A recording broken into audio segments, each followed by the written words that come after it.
Hello, everyone. Father Norm here with Gino. Probably many of you have been watching, hopefully, several of these episodes, maybe some new folks. Glad to be here with you. Gino and I have had a lot of conversations through the years, and now we're bringing them to you to overhear us and maybe to set us straight on some things. Gino. Hopefully.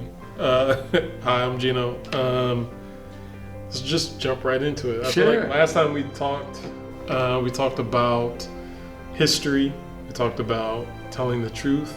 We talked about how history is shaped, and specifically history around race and how those things have shaped the realities that we see today, and some of even the movements and projects that have happened over the years and things like that. And towards the end of our conversation, we talked a little bit about how faith connects to those very things. And so when you think about that, I guess when you think about the past and American history, and you think about all the things that we talked about in the last session, and you think about the church's influence now and the church's influence then, like what kind of things start to kind of form in your mind about those? Well, for me, thinking way back to the late 1950s, early 60s, and of course 63, Reverend Dr. Martin Luther King Jr.'s March on Washington with so many people. But I grew up in a particular church then. I wasn't Catholic. I grew up in a local community church. It was all white, but in a racially mixed area. And so I'm struck even back then somewhat. A number of things were coming out of race, partly out of King coming out of all of that. The marches, the sit-ins, the trying to integrate schools, a number of areas. And I didn't think about it at the time, but we never talked about that at all, ever. Even though we lived in a racially mixed area, with, again, an all-white congregation, so probably weren't even thinking about it or speaking about it. And I go back to that time and say, wow, how did that happen? And yet I know it can still happen today, not paying attention to real issues that maybe need to be spoken about from a faith perspective. Yeah, and I think that there is a history of that. We talk about American history, and I think people sometimes forget that there's a church history that's running parallel to that. Yeah.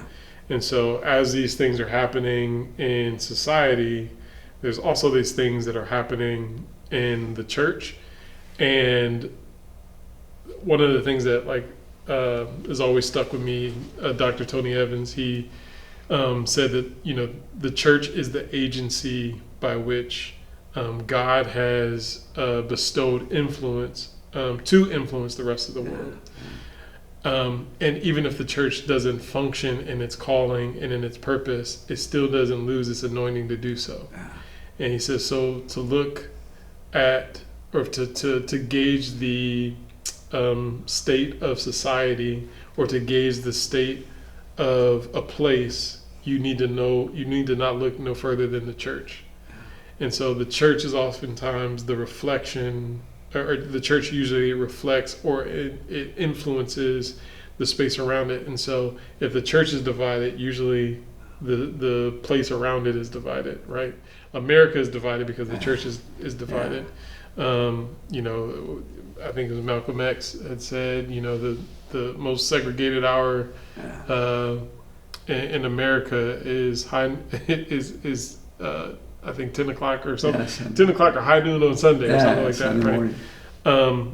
And so, oftentimes there's this parallel in which a version of Christianity had a deep influence on American history, and American history has had a great influence on American Christianity.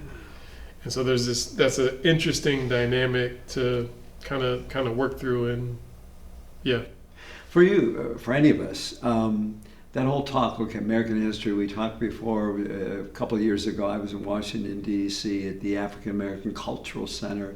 So much there, 3 or 4 floors of videos and reels and pictures and stuff of all. And I felt like I was a little more aware. Even in college, I consciously took courses that included Black history, but there was so much stuff there I didn't know. Oh, yeah. And I think I may have mentioned this last time too. It seems like not wanting to even bring that up, but what struck me too when I was there is the role of the church, and even the role, and you may have some more to say on this, the role of the white church and the Black church, and so often, running parallel, caring about the Lord, wanting to bring the Lord, but again, this issue of race or any kind of where there's differences, trying to see and value them as God-given, He brought that together.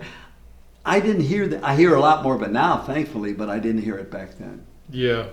No, and I mean, you mentioned Dr. King and the Civil Rights Movement, and a large part of that, the majority of that was driven by church and church leaders, right? And so there's that element, and then there's also another side of it to where, I think about the word picnic, right? That word picnic actually is derived from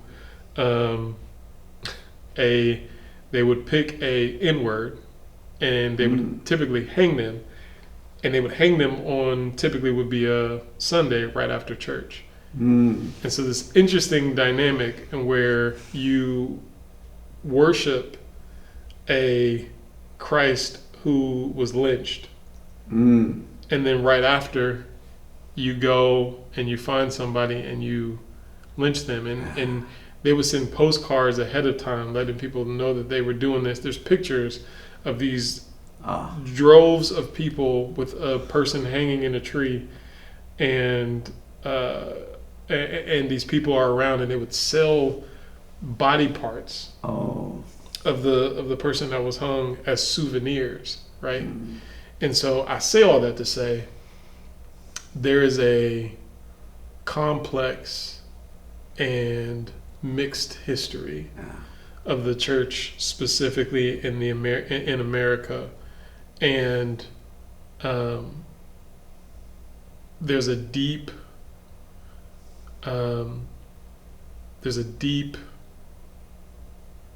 core woundedness that I think America has in its original sin, which was the transatlantic slave, well, even before the transatlantic slave trade, what they did to the Native Americans, and the history of violence it's very hard for one to say that those are Christian values, or that I don't think that the scriptures that I read support that type of thing. But for a version of what they were interpreting, that became the fuel in which they empowered their decisions. And so there's that piece, but then there's also this rebellion piece of the gospel that was preached, and then there's even another side of it where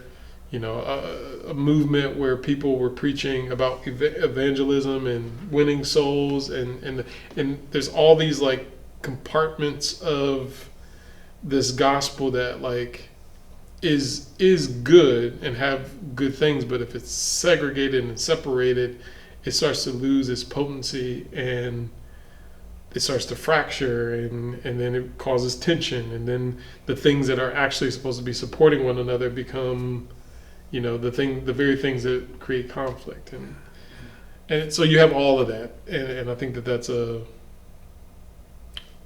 summed up way of what I'm trying to say is we have a complex history. Both our American history and the American church history.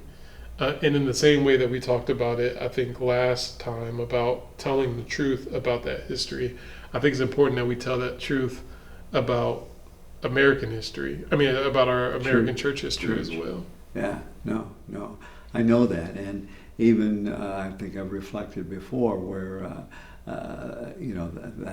that church that I grew up with, it was all white in the Black community, but never got spoken. In fact, I may have mentioned in a previous time, I probably did bring it up because it was such an impact on me when the Boy Scout troop had some of the black kids in the Boy Scout troop coming to the all-white church because it was Scout Sunday, and the church sponsored a scout troop in that neighborhood, which included people of color, and coming. And then how the reality was, once some of the folks, and I go back and see it was in that time period, better but still a way to go, that we didn't know there were blacks. They would have been colored or whatever the language they used. I'll even use Negroes in the scout troop. We didn't know that till Scout Sunday. And so, again, and I'm sure people were well-meaning. I get that. You know, talk about blind spots or self-awareness. So some well-meaning in their intentionality of, well, you know, we noticed there's some Negroes in the troop. You know, our congregation's all white with a lot of white kids. We think if we don't change that, a lot of our parishioners who are white aren't going to send their kids to the Boy Scout troop. You know, so something's got to be done to change that. And I probably have mentioned here before that, so the thing was, and this stayed with me, and this is a Christian church, this is the board of trustees, all white, and again, I get it, it was probably 1961, 62, even before King's March, but it was saying, you know, we have to do something with the Negroes, and again, that that it's a mixed bag. We want to be nice to them. After all, when you follow Jesus, you're going to be nice. So we want to say a nice way to them, not a hateful way, not a hurting way, just a nice way to them. We really believe you'd be happier in an all-Negro church, church and Boy Scout troop in Ellet, which was, we lived on North Hill and we all walked there. But again, in their mindset, twofold. One, saying, we don't want to lose a white parent not wanting their kids. Instead of questioning that, saying, that's a reality. And two, wanting to do this with the Negroes in a polite, nice way. And even saying in a nice way, well, hey, there's a troop over there that you could go to. You'll be happier over there. Yeah, you will be happier over there. And so, so one, I think if you flip that and you say, like, what would that sound like on the other end of that good intention, right? Of we're being good intention, but like, what are we actually communicating to these people? You know, the Crips, right? The gang, the infamous gang. You know why it was created or how it was created? It was created because at the time when African American people could start to get industrial jobs, they were making more money. They started making more money. They started being able to live in more affordable places, and so they were actually able to move into predominantly white neighborhoods and things. You start having these mixed neighborhoods in these places, and like any family or any good parent, you want your kids to be involved in extracurriculars. Well, they wanted their boys to be involved in the Boy Scouts, and that it was the same thing. Yeah, okay. Now that these boys wanted to go in these Boy Scouts, and they basically said, like, no, you can't be in our Boy Scouts, and so they started their own. And so Crips, I can't remember the actual acronym of what it means, but it's essentially community revitalization in public service or something like that. That's what it actually meant. And so these boys who were rejected from the Boy Scouts basically said, we're going to form our own Boy Scouts, and we're going to take care of our neighborhoods. And so they started to take care of their neighborhoods and things like that. And it was always good. It was actually good. They were providing meals and food and all these different type of things. And then when drugs and things were injected into the community, it warped and evolved into something else. And that same sentiment is the very thing that why there was a black church in the first place. The black church did not exist because black people wanted to create their own thing and have their own space. It was because they were rejected from white churches, right? White churches didn't feel like black people. They didn't feel comfortable with black people being in their congregations, and even their gatherings would be segregated, even if they were allowed to, and they usually had to sit in the back or they had to sit in these things. And so even in the church setting, they were told that they were inferior, right? And so from a white perspective, it could be we're being well-meaning, like we don't want to disrupt the status quo, we don't want to disrupt our parishioners, we don't want to disrupt these things.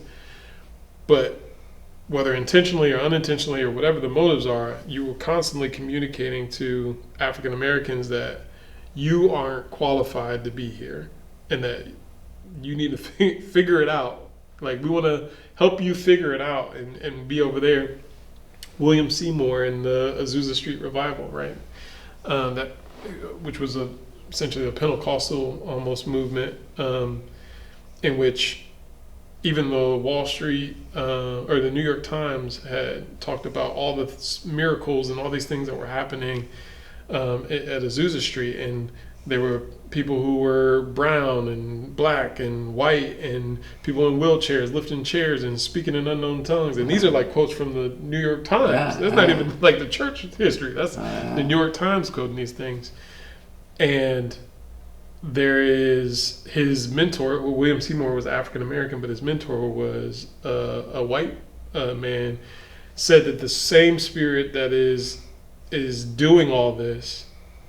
Now back up. This gathering, because it's a mixed gathering and it's before, it's still segregated. It's still times of segregation. So it is an illegal gathering by the law. It's an illegal gathering, and his mentor says the spirit that is doing this can't be doing it the same in the white people than it is in the black people, and this needs to be broken up. And so they did break up, and from that movement you get the Kojic Church, right, and then you get the Church of God, right. Kojic Church is primarily African American and black. The Church of God is primarily white, right. And so we see those realities now, not understanding that there was a history before why these things exist. And there was institutions created around those concepts. There were denominations created around those concepts. And it's interesting to me, especially in a lot of charismatic settings, that people always want to talk about revival. And one of the, if not the, biggest almost attempt, it feels like, of revival in America was stomped out by racism, right? And so like the very thing that we pray about, want to see in our country, want to do these other things, it's almost like if we don't deal with that original sin of impartiality, partiality and hierarchy and all these things that have blended in with almost nationalism and like, for a lot of people, they can't tell the difference between where Christianity stops and where America begins, and so on. And so like that lack of discernment and that lack of ability to be able to tell the narrative and the story of like how we got here almost perpetuates our problem. So for me then, looking at that, obviously many more people, there's still a way to go, white people, black people, more self-aware. There's a growing greater sensitivity. There's a growing understanding. There's push-pull around the value of diversity, from those who maybe would say, hopefully it's a few, but it's maybe more than a few, who, hey, we were white at the beginning and that's what we should still be. The whole issue about immigration, especially immigration, people of color, all of that.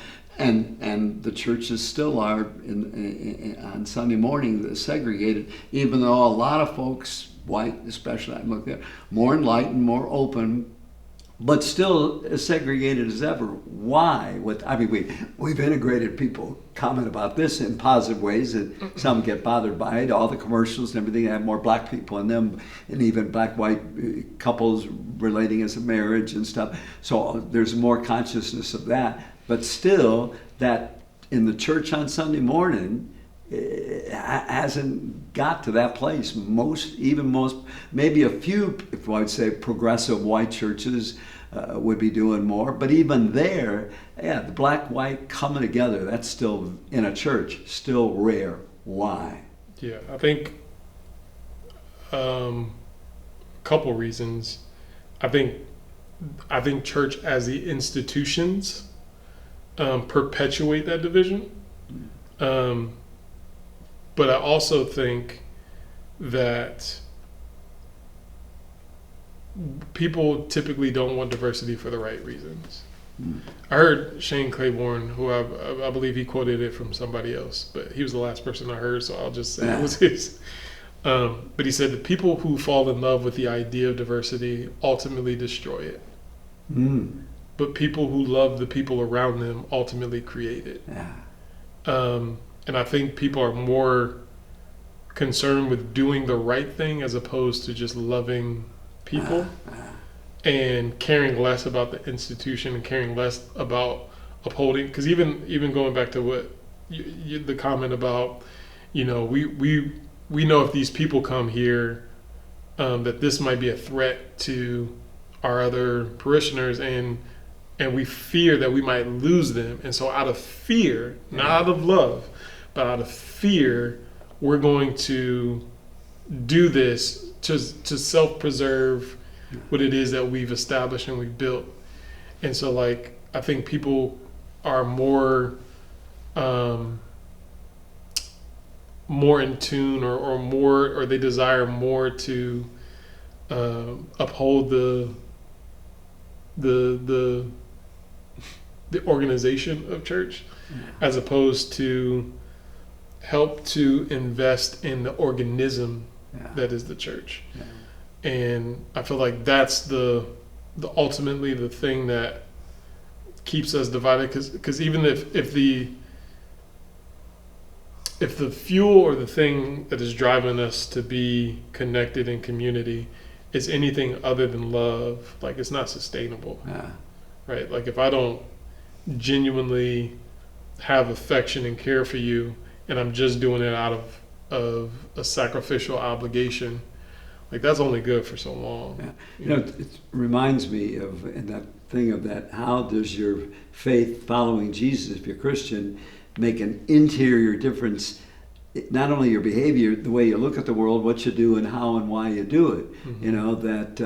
That can make a difference. And I know that, for example, when we look at Jesus, he was inclusive. We've talked about this before too, probably of his own day. Even reaching out to the Samaritan woman and how they hated each other, but the peoples did. But bringing people together and telling a story and saying, hey, let's connect, let's relate, let's get to know one another, and the importance of that. But back to that. That was what I was thinking of with Jesus. Okay, he says two things. More than two, but the big commandment: love God, your whole soul, being, strength.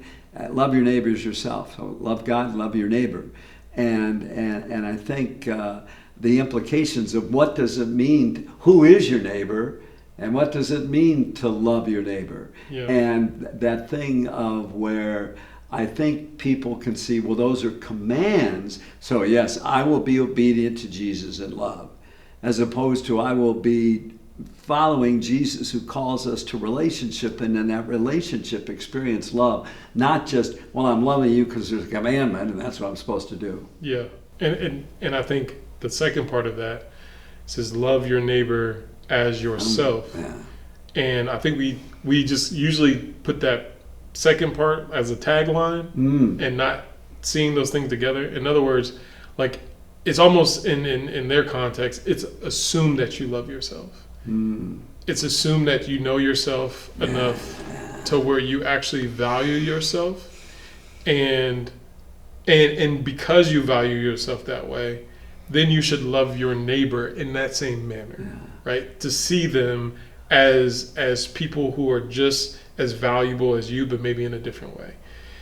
the problem oftentimes when you peel back all the layers is people don't actually love themselves. Yeah. And they don't love themselves because they don't actually know what's valuable about them. Yeah. And so it makes them deeply insecure. Yeah. And if I can't find security internally, I will find it externally. Yeah. And so I'll find it in my skin, I'll find it in my clothes, I'll find it in my car, I'll find it in my house, I'll find it in my bank account, I'll find it in all these other different places, that make sense to me, that tell, or society or the world tells me that these things are the things that actually bring you value.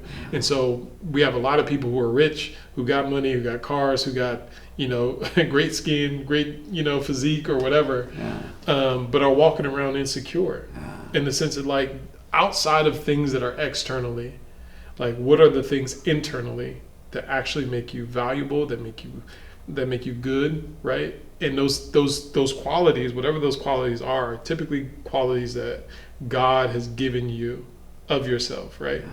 Or of himself. And so those when you can see that those things are internally and God is bringing value to you internally, it makes me less combative when you might address, my skin, or might address my whatever.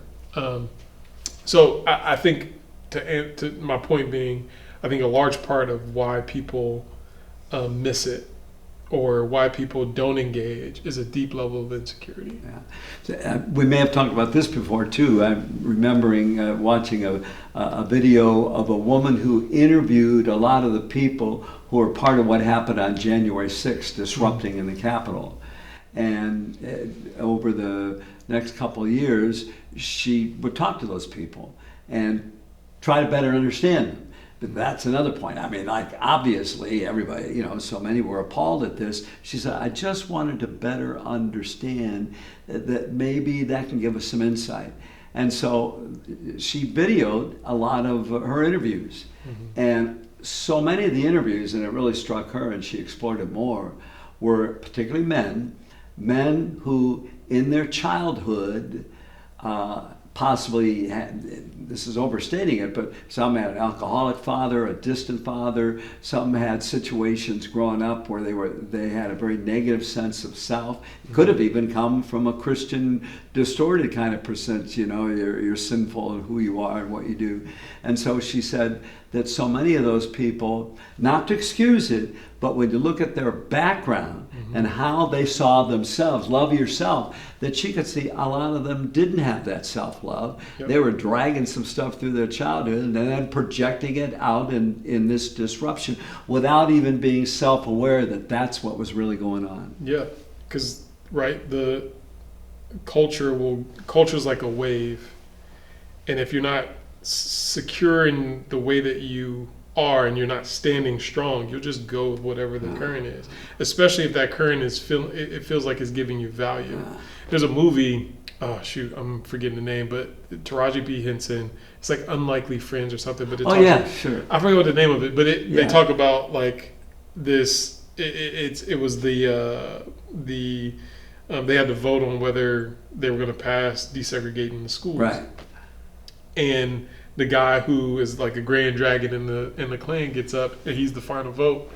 And spoiler alert, he votes actually with the African American folks that they should desegregate the schools.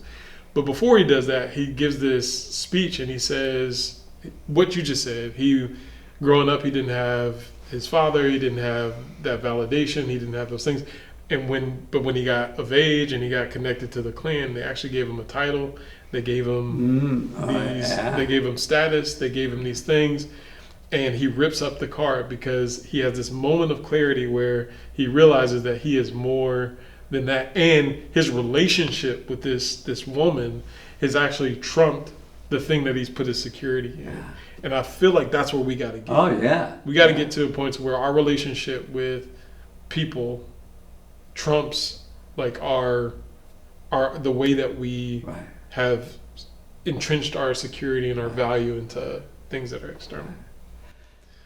Yeah, I know we got to wrap up here. And That was fast. That was yeah, we go through it quick, don't we? We don't know if you feel that way, but we do. But Right, anyway, turned off. just that when we do develop, among other things, that we've talked about many things, that a healthy sense of self, a healthy, secure, beloved of God, child of God, even if some people around you haven't affirmed you, whether it's the church, whether it's some sort of community, that helps you see yourself, love yourself, and then obviously love yourself because God loves you. Can you then love God, love your neighbor, coming from that healthy self-love that you know comes from a God who created you and loves you? So, any comments you want to add to that? No, I would say that I think the common misnomer is that when you do that, it's hard to love other people.